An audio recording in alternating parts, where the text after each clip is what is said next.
저에게 세월이라는 책이 있어 라고 알려준 시가 한 편 있죠. 바로 1950년대에 발표된 박인환 시인의 목마와 숙녀라는 시인데, 한 잔의 술을 마시고 우리는 버지니아 울프의 생애와 목마를 타고 떠난 숙녀의 옷자락을 이야기한다. 목마는 주인을 버리고 거저 방울소리만 울리며 가을 속으로 떠났다.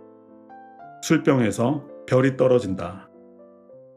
상심한 별은 내 가슴에 가볍게 부서진다. 그러한 잠시 내가 알던 소녀는 정원의 초목 옆에서 자라고 문학이 죽고 인생이 죽고 사랑의 진리마저 애증의 그림자를 버릴 때 목마를 탄 사랑의 사람은 보이지 않는다. 세월은 가고 오는 것. 한때는 고립을 피하여 시들어가고 이제 우리는 작별하여야 한다. 술병이 바람에 쓰러지는 소리를 들으며 늙은 여류 작가의 눈을 바라다 보아야 한다. 등대에 불이 보이지 않아도 거저 간직한 패시미즘의 미래를 위하여 우리는 처량한 목마 소리를 기억하여야 한다. 모든 것이 떠나든 죽든 거저 가슴에 남은 희미한 의식을 붙잡고 우리는 버지니아 울프의 서러운 이야기를 들어야 한다. 두 개의 바위 틈을 지나 청춘을 찾은 뱀과 같이 눈을 뜨고 한 잔의 술을 마셔야 한다. 인생은 외롭지도 않고 거저 잡지의 표지처럼 통속하거늘 한탄할 그 무엇이 무서워서 우리는 떠나는 것일까? 목마는 하늘에 있고 방울소리는 귓전에 철렁거리는데 가을바람 소리는 내 쓰러진 술병 속에서 목매어 오는데.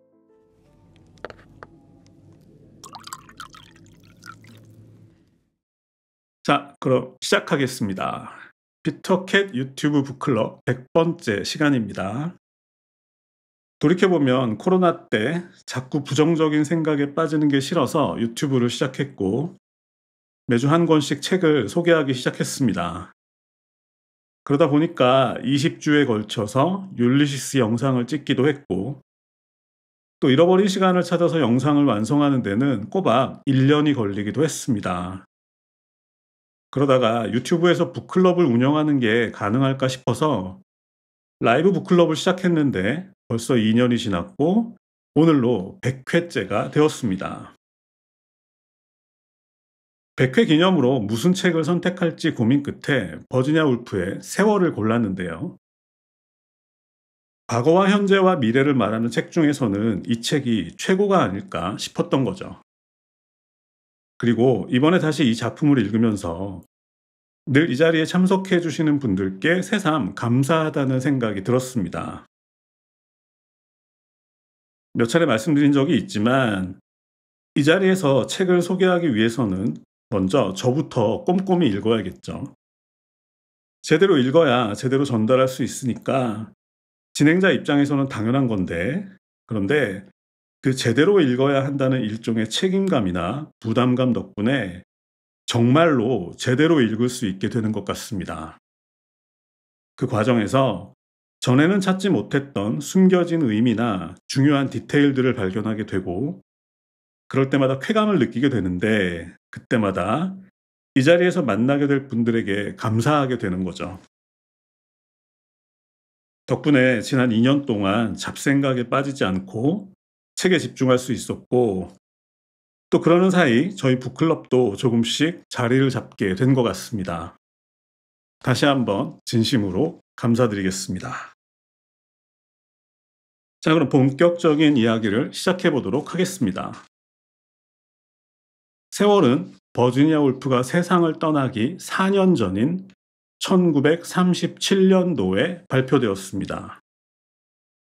그만큼 원숙한 작품이라고 할 수 있을 것 같고 게다가 이 작품은 쓰는 데만 1년이 걸렸고 그것을 수정하기 위해 다시 2년의 시간이 필요했다고 합니다. 50대 중반에 접어든 작가가 계속해서 죽고 싶다는 욕구와 맞서 싸우면서 자신이 평생토록 해온 이야기를 이 작품을 통해 완성하겠다는 의지가 느껴지는데요. 그렇다면 우리는 이 책을 읽는 것을 통해서 드디어 완성된 울프의 서사를 발견할 수 있는 거겠죠. 그것처럼 개인적으로 저는 이 작품이 델러웨이 부인과 등대로의 연장선상이자 완성본이라고 생각하고 있습니다. 먼저 델러웨이 부인 얘기부터 하자면, 델러웨이 부인 소개 영상을 보신 분들은 기억하시겠지만 그날 제가 주제어로 삼은 것은 꽃다발이라는 단어였습니다. 이 세상 사람들을 모두 한 송이의 꽃에 비유할 수 있다면 그들 각자는 서로 색깔도 다르고 향기도 다른 분리되고 독립적인 존재이지만, 만약 델러웨이 부인의 주인공인 클라리사 같은 인물이 나타나서 그렇게 흩어진 꽃송이들을 모아서 한 다발의 멋진 꽃다발을 만들어낼 수 있다면 그들 각자의 삶은 보다 덜 고독할 것이고, 그리고 세상은 훨씬 더 아름다워질 것이다 하는 얘기였습니다. 그리고 이런 얘기도 있었죠. 버지니아 울프는 그 꽃 한 송이 한 송이 모두에게 마이크를 쥐어주고 있다 하는 얘기였습니다. 그러니까 울프는 오직 주인공 몇 사람만 돋보이는 일반적인 소설이 아니라 델러웨이 부인에 등장하는 모든 사람들을 주인공으로 만들려고 한 것 같다는 생각이었습니다. 그래서 공원의 거린이나 시골에서 갓 올라온 젊은 하녀의 목소리도 들어볼 수 있었는데, 그 시도는 정말 좋았지만 그래도 뭔가 약간은 아쉽다는 생각도 들었죠. 그것은 아마도 델러웨이 부인에서는 어쩔 수 없이 각각의 꽃송이들보다는 그 꽃송이들을 한데 모으는 클라리사의 역할을 강조할 수밖에 없었기 때문인 것 같습니다. 결국 꽃 한 송이가 아니라 전체 꽃다발과 그 꽃다발을 만든 사람이 부각될 수밖에 없었던 거죠. 작가 또한 그 지점을 몹시 아쉬워했던 것 같습니다. 더 중요한 꽃이 있고 덜 중요한 꽃이 있는 것이 아니라 이 세상은 온갖 꽃들로 가득하고 자신은 그 꽃 한 송이 한 송이가 지닌 아름다움을 드러내는 것을 통해 전체의 아름다움에까지 이르고자 했던 것인데, 델러웨이 부인에서는 클라리사의 비중이 지나치게 커져버린 거죠. 그래서 이 작품 세월에서는 클라리사처럼 과감하고 독립적인 인물이 아니라 오히려 다른 사람들에 비해 덜 도드라지는 인물을 중심에 놓고 그녀로 하여금 개성 강한 주변 인물들을 끌어안게 하는 구도를 생각했던 것 같습니다. 그렇게 할 수 있다면 모두가 주인공이면서도 동시에 그런 그들이 흩어지지도 않는 그런 작품이 가능하지 않을까 생각했던 것 같습니다. 게다가 이 소설에서 추가된 또 하나의 중요한 시도는 바로 시간의 축을 세우는 것입니다. 이것은 아마도 등대로의 연장인 것 같은데, 등대로는 10년이라는 시간을 경계로 과거 여성과 현재 여성이 처한 환경과 가치관의 차이를 구분하고 그 차이를 서로 인정하고 받아들일 때 비로소 두 세대가 화해에 이를 수 있다는 메시지를 담은 작품이었습니다. 등대로에서 가장 인상적인 장면은 이런 것이죠. 등대로는 크게 10년 전과 10년 후의 이야기로 나눠져 있는데, 그 중간에 마치 시계바늘이 정신없이 돌아가듯이 등대의 불빛이 아주 빠르게 회전하면서 10년이라는 시간이 순식간에 흘러갑니다. 정말 멋진 묘사에 넋을 잃게 되는 장면인데, 그런데 이 장면에서도 왠지 약간의 아쉬움은 남습니다. 등대로에서 주로 다루고 있는 10년 전 과거의 시점과 현재 시점이 중요하다면 그 사이의 모든 시점들도 중요한 것이고 나름의 의미가 있을 텐데, 소설에서는 그 과정과 흐름을 건너뛰어버린 거죠. 세월이 50년 동안의 시간의 흐름을 충분히 보여주는 것도 그 때문이 아닐까 싶은데요. 어떤 과정을 거치면서 현재가 과거가 되고 또 미래가 현재가 되는지, 그리고 과거와 현재와 미래는 어떤 방법을 통해 화해에 이를 수 있는지 등대로에서 비롯된 작가의 생각이 더 넓고 깊게 펼쳐지고 있는 것 같습니다. 자, 이런 이야기들을 미리 알면 세월을 접하는 게 훨씬 친근해지겠죠.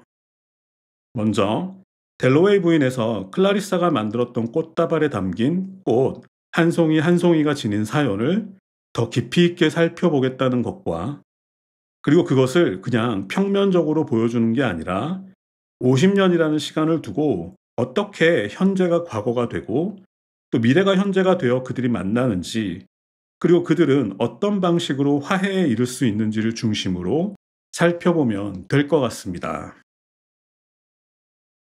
자, 이 작품에서는 모두가 주인공이라는 사실을 기억하면서 작품 소개를 시작할 텐데요. 이 작품은 등장인물이 많고 또 각자가 전부 주인공이기 때문에 인물 파악이 꽤 어려운 편이라서 오늘은 여러분들에게 마치 제가 평소 잘 아는 사람들을 소개하듯이 해보려고 합니다. 등장인물 각자의 개성을 구분할 수 있다면 책을 읽는 데는 큰 무리는 없을 것 같습니다. 이 작품 세월은 1880년부터 1933년까지 53년 동안 영국에 살았던 파지터 집안 사람들의 이야기를 다루고 있습니다.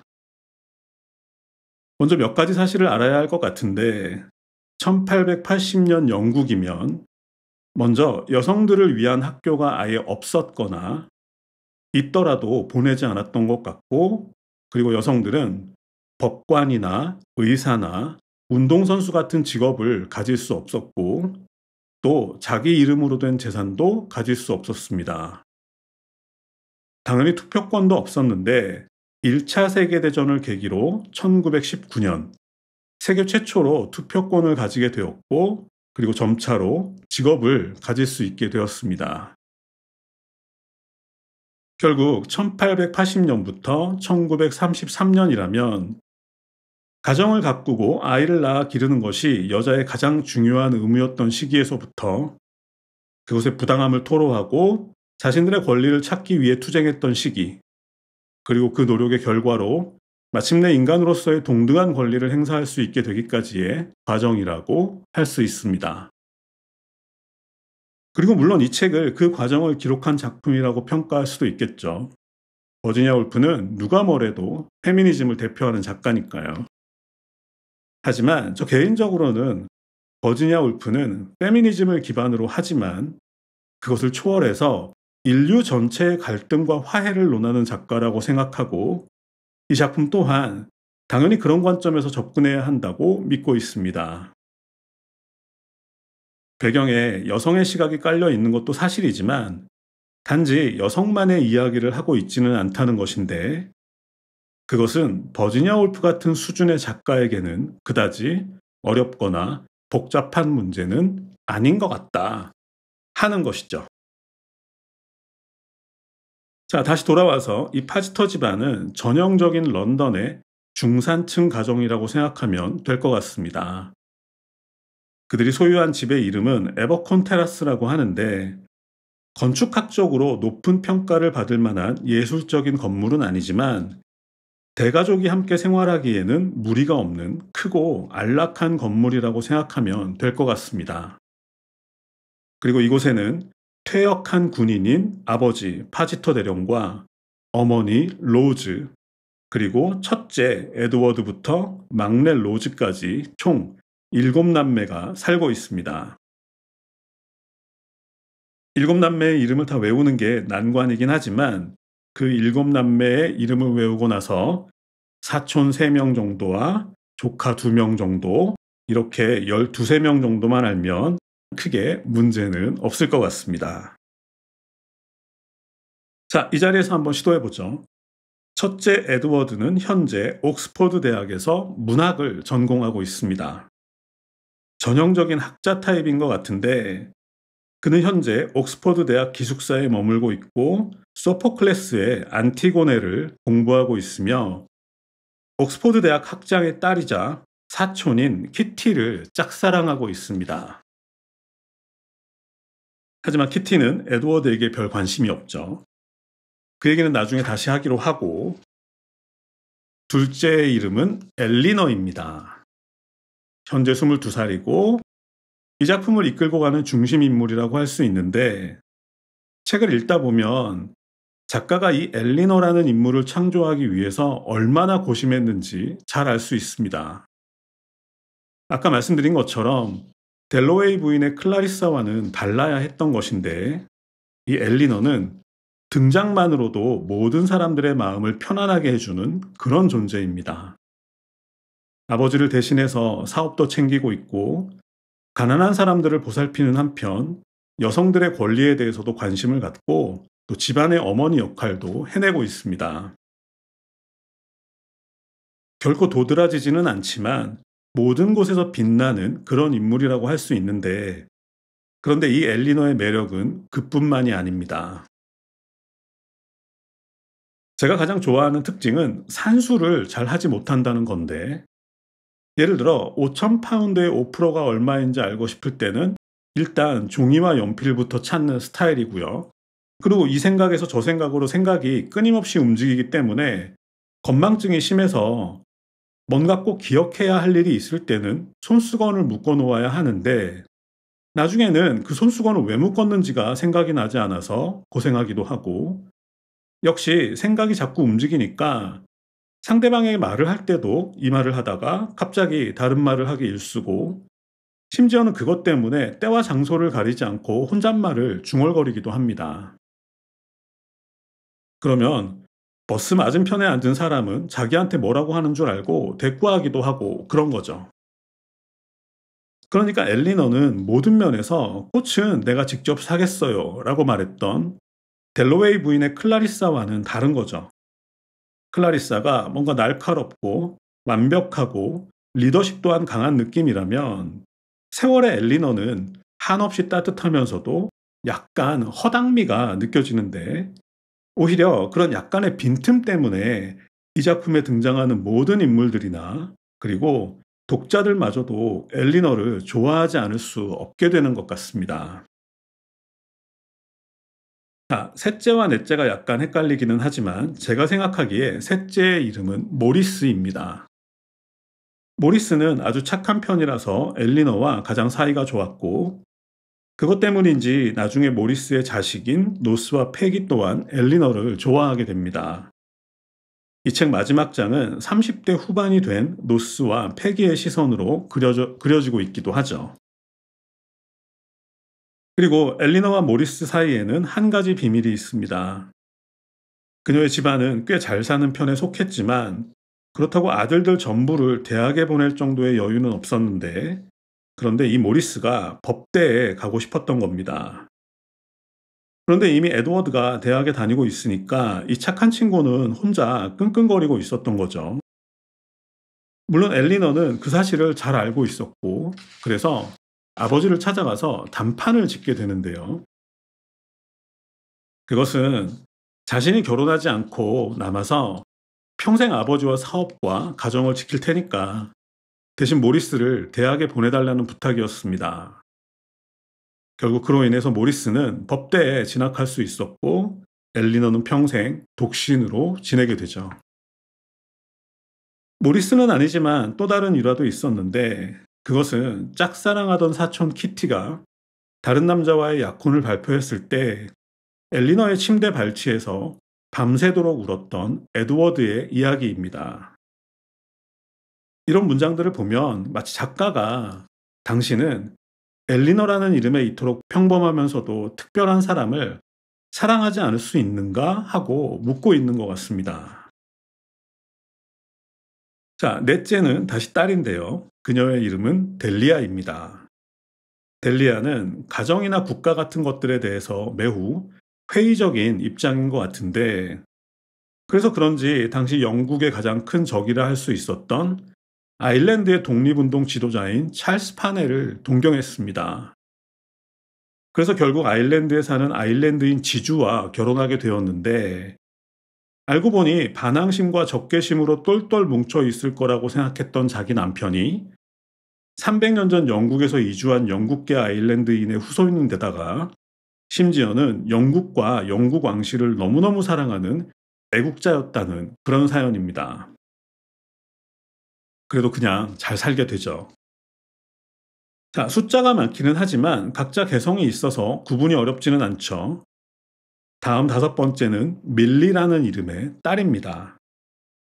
언니 델리아가 아일랜드인과 결혼해서 북쪽으로 갔다면 이 밀리는 영국 남부에 사는 사람과 결혼해서 남쪽에 살았는데 어려서부터 별 개성이 없었고 나중에도 별로 달라지지는 않았다는 얘기입니다.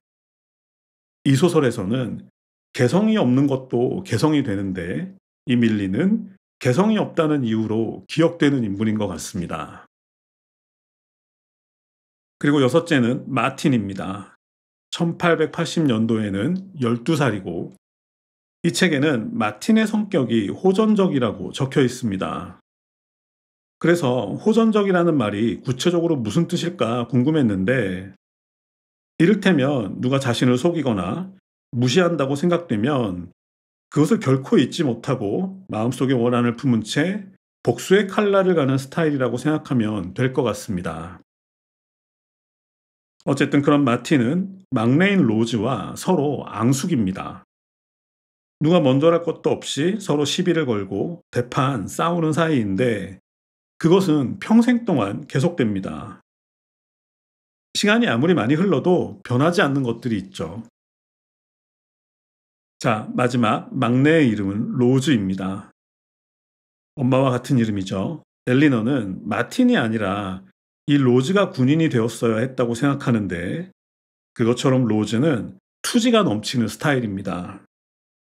어린 나이에도 학교에서 억울한 일을 겪었다는 이유로 욕실에 가서 칼로 손목을 그어버리기도 하고 또 나중에는 여성 참정권 운동에 참가했다가 공공건물에 벽돌을 던져서 유리창을 박살낸 죄로 감옥에 갇히기도 하죠.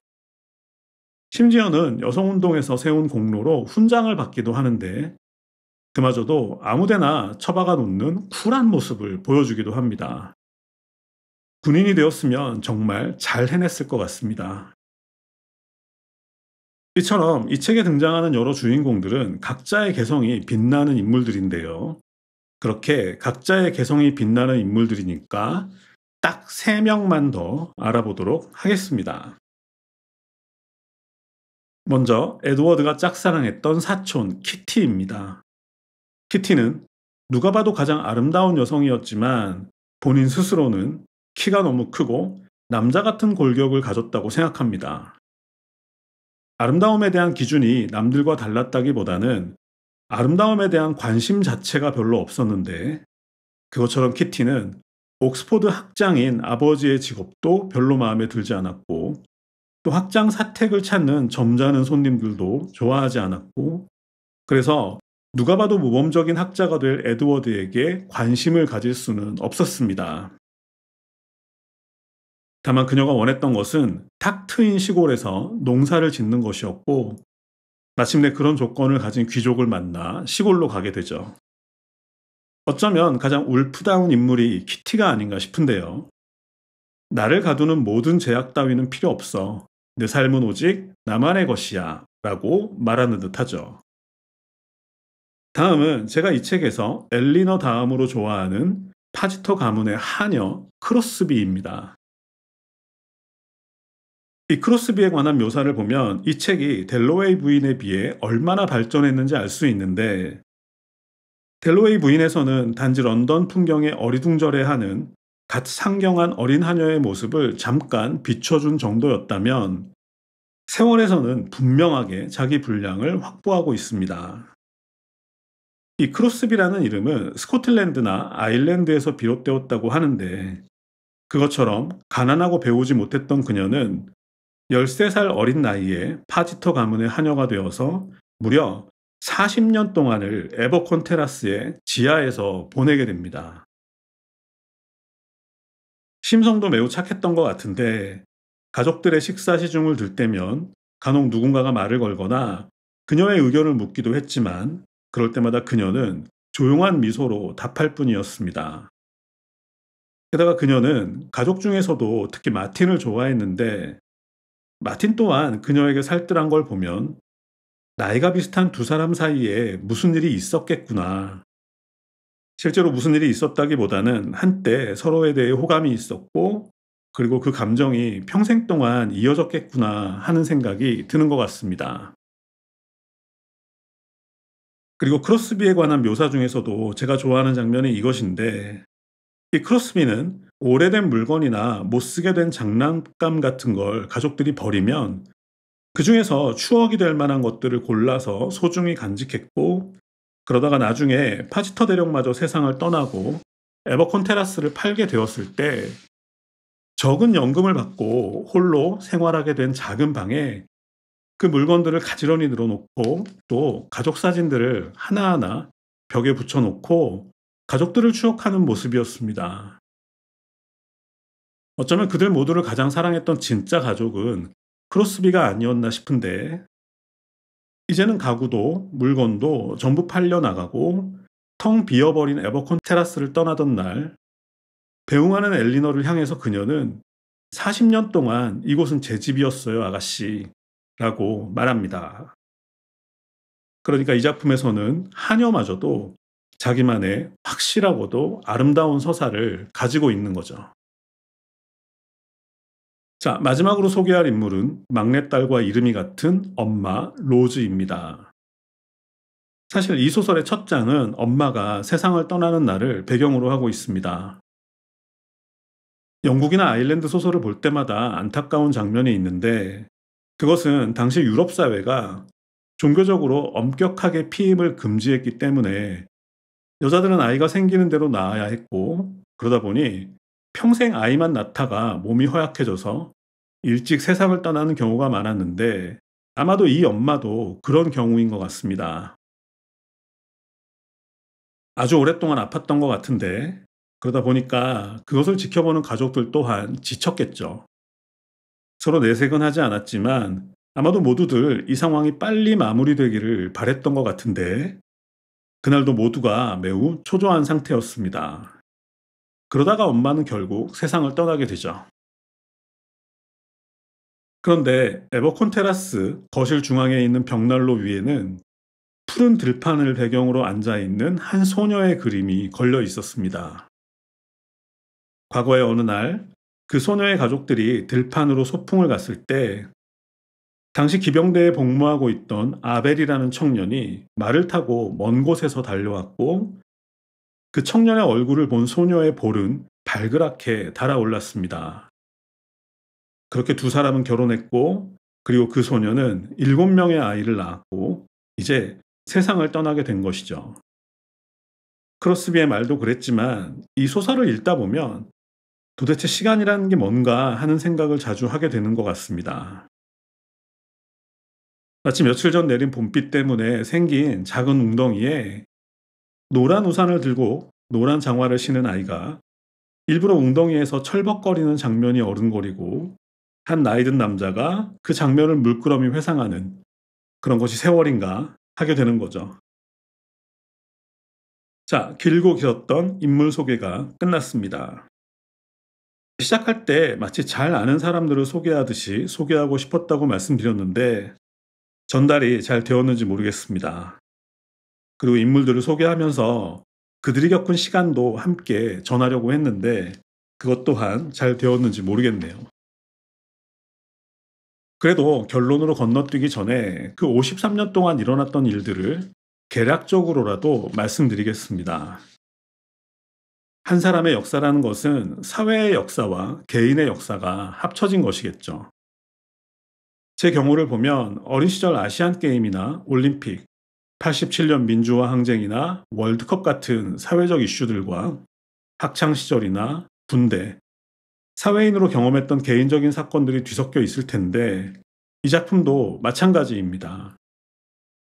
아일랜드는 독립을 원하고 여성들은 자신들의 권리를 요구하고, 그러다가 전쟁이 터지고 독일군의 공습이 있는 밤이면 사람들은 창문에 불빛을 모두 가린 채 지하실에 내려가서 식사를 하고, 그러다가 전쟁이 끝나고 그러는 사이에 누구는 결혼을 하고 또 누구는 세상을 떠나고, 그렇게 아버지마저 세상을 떠나고 홀로 남게 된 엘리너는 그토록 원했던 프랑스와 이탈리아, 스페인, 그리스, 인도 여행을 떠나고, 또 그러는 사이 머리카락은 회색으로 변하고 이제는 사람들과 대화하다가 갑자기 꾸벅 졸기도 하는 나이가 되었습니다.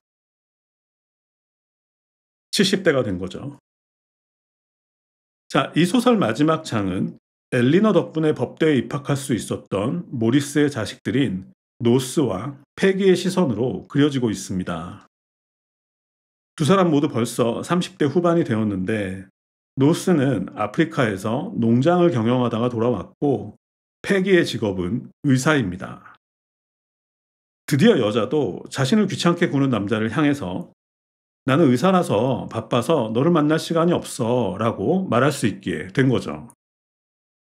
실제로 노스와 패기의 성격은 약간 까칠한 스타일입니다. 두 사람 모두 엘리너를 좋아하기는 하지만 세상을 오래 살아온 사람들의 태도에 대해서는 기본적으로 비판적인 시각을 가지고 있는 거죠. 그리고 이 소설 또한 델로웨이 부인에서처럼 파티로 마무리됩니다.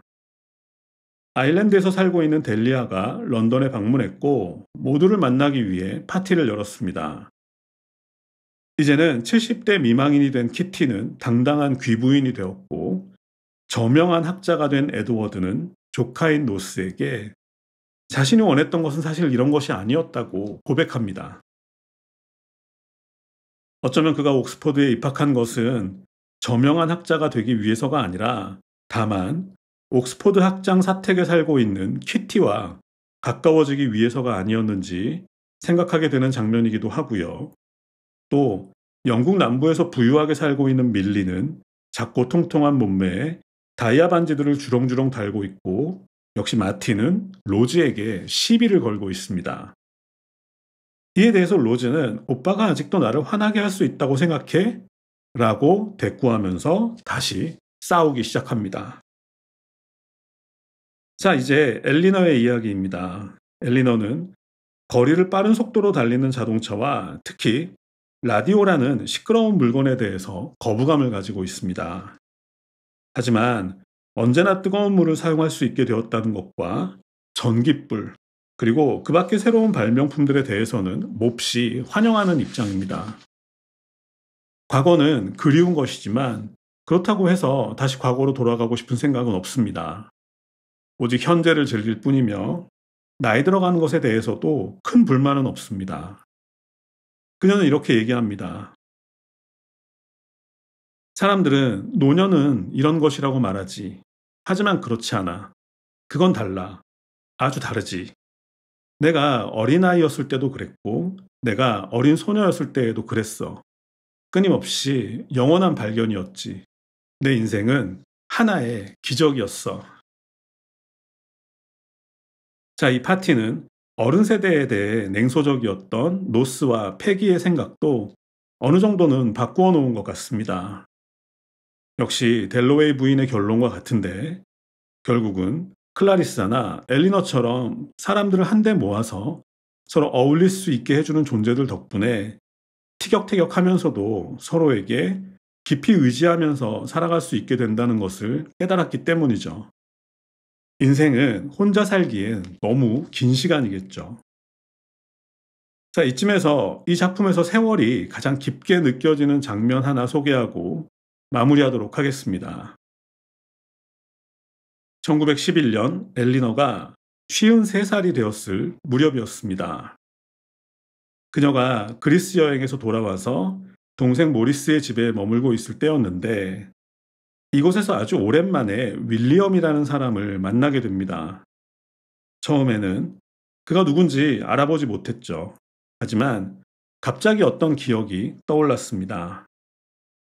엘리너에 관해서 과거에 그가 모리스에게 했던 말이었는데 그것은 자네 누나의 눈은 내가 본 중에서 가장 빛나는 눈이야 라는 말이었습니다. 그리고 동생에게서 그 말을 전해 들은 엘리너는 집으로 돌아오는 기차 안에서 기쁨을 감추려고 신문으로 얼굴을 가렸었습니다.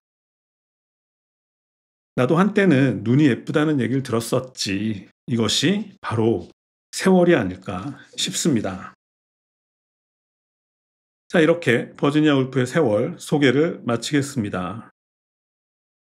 버지니아 울프도 몹시 좋아했던 작가 마르셀 프루스트는 위대한 작품이란 위대한 사람들에 관한 이야기를 쓰는 것이 아니라 평범한 사람들의 이야기를 위대하게 쓰는 것이라고 말했는데, 이 작품 세월은 그것을 가장 제대로 실천한 작품이 아닌가 싶습니다. 이 작품에는 우리가 흔히 생각하는 특별한 인물이라고는 등장하지 않습니다. 그저 산수를 잘하지 못하고 건망증이 심한 여자나 평생 싸움을 멈추지 않는 남매, 사랑하는 여자 때문에 열심히 공부했지만 결국 여자의 사랑은 얻지 못하고 대신 위대한 학자가 된 남자, 심지어는 40년 동안을 지하실에 살았지만 누구보다도 가족애가 깊었던 하녀의 이야기까지 평범하고 평생을 통틀어 대단한 사건이라고는 경험하지 못했지만 문득 찾아오는 아픔과 기쁨의 순간들을 온몸으로 느끼며 살아온 사람들의 이야기를 정말 대단하게 담아낸 작품인 것 같습니다. 제 생각에 이 책은 먼저 인물 파악을 하는 게 중요한 것 같아서 인물 위주로 소개했는데 도움이 되셨는지 모르겠습니다. 인물의 특징들을 어느 정도 구분할 수 있다면 혼자서도 얼마든지 마음껏 감동하면서 읽을 수 있는 책인 것 같고요. 그리고 마지막으로 부디 버지니아 울프를 자살한 작가가 아니라 완성한 작가라고 기억해 주시면 좋을 것 같습니다. 이 말을 끝으로 오늘 시간 마무리할까 합니다. 감사합니다.